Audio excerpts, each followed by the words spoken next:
Hey, what's up, WordCamp Denver? I am Neely with GoDaddy Pro, here to talk to you all with Maddy Osman and really talk about who she is, what her business is about, and give some best practices for you all. So I am Maddy Osman. I run an SEO content writing company called Blogsmith.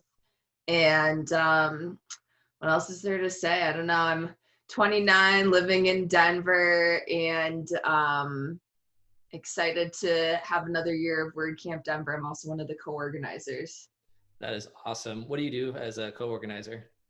So my job this year is working with all the sponsors, and I have been working with some members of your team. And then in years past, I've also helped with social media, website updates. So every year I try to do a different thing. What got you into going to WordCamps to being a co-organizer? I think that it started when I was in Chicago, when I used to live there. And I had some friends who were really involved with WordCamp Chicago. And so convinced me to go. I really enjoyed it, but it wasn't until I moved to Denver that I got personally involved. And I think that one of the things that made me interested in having this new volunteer opportunity on my lap was just trying to get to know people in Denver when I moved here, trying to forge connections with local WordPress people, and also just staying busy, having something that I could do that, I could feel good about, just knowing that it's like a nonprofit organization that we're helping the local community. So it was definitely a lot of reasons. For people that are new to whether it's WordPress or even WordCamps, what advice would you give them for like first time WordCamp attendees? I mean, just go with an open mind, and just go, because I think that sometimes when people go to conferences, especially one that's like so low price, there's a temptation to skip it. In WordCamp Denver, traditionally when it's an in-person event, we provide lunch. We usually provide breakfast on our workshop days. We have all sorts of treats, and then we have our after party where we're also giving attendees free drinks and food and things like that. And I mean, the swag, like there's just so many reasons to go. So yeah, my advice would just be to go in with an open mind. Awesome. And so I've did a little bit of research, and I know that you speak at WordCamps yourself. What are some of the topics, just so everyone kind of really get to know you, that you love to talk about, that you're passionate about?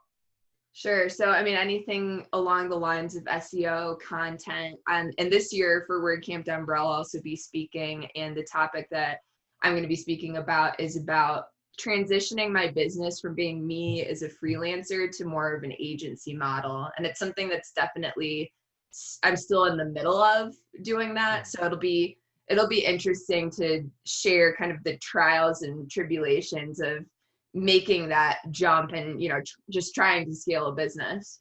Yeah, I love that. And I think that's something that gets people, especially like speaking at a WordCamp, people think I'm not an expert, so I can't talk about this, but you're kind of in the middle of that transition, but you're a few chapters ahead of someone maybe just starting out, that you can really share your experience and your advice. Now, WordCamp Denver is going virtual, and with virtual camps, it's a little bit different. Like being at a WordCamp, it's all about the local community and coming together, helping small businesses, helping people that go there.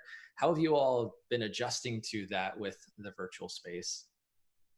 Yeah, I mean, I would say that for all the organizers, it's really important to support the local community. That's always been a huge thing, whether it's virtual or in person. And so a lot of like what we're planning with sponsorship dollars this year, which is great because I'm in charge of that, is going to local businesses in the community. So for example, we are working on this coffee perk for attendees that are local to Colorado and Denver, Boulder, and I think Fort Collins, and possibly also Colorado Springs, where people who have a ticket can go in and get a free cup of coffee. And, it's kind of replacing the normal treats that we have at the in-person conference, but finding a way to, we're giving payments directly to these coffee establishments. We're not expecting that they would give anything for free. And really, we just wanted to find a way to use our sponsorship dollars to support the local community. And there will be some other things happening as well along those same lines. So I'm really excited that we're still able to do that this year. Yeah. Is there a place on the WordCamp Denver website where we can kind of see some of this stuff?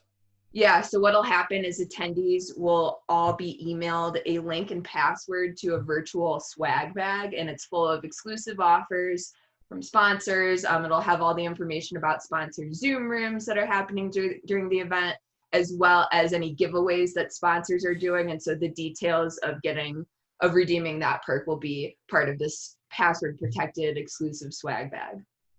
Awesome. And now you've been a web designer, developer, agency, now owner, or transitioning there for quite some time. Talk to us about how you've really grown to be where you are today, and how has WordCamps kind of helped jumpstart that? Anytime I've gotten involved with WordCamp as a speaker or as an organizer, or honestly, even as an attendee, it's been a great way to meet people who are in complementary positions. So I do content, but maybe I'll meet a web developer who needs content for a client site, or someone else who runs an agency who wants to outsource some of the content creation to another team.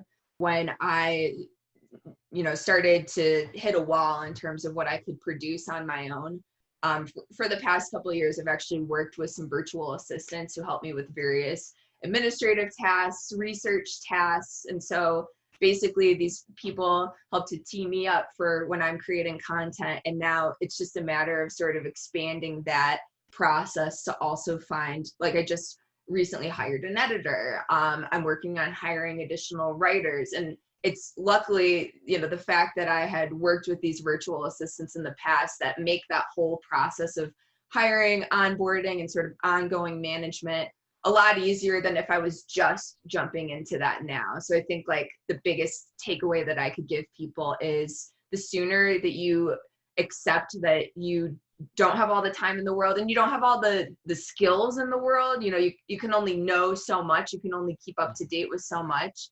Once you realize that and are willing to sort of cede some of the control, that's when you're going to be able to grow.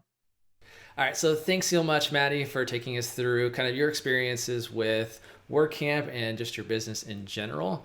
Make sure you like this video, subscribe to our channel, and ring that bell to get these notifications first.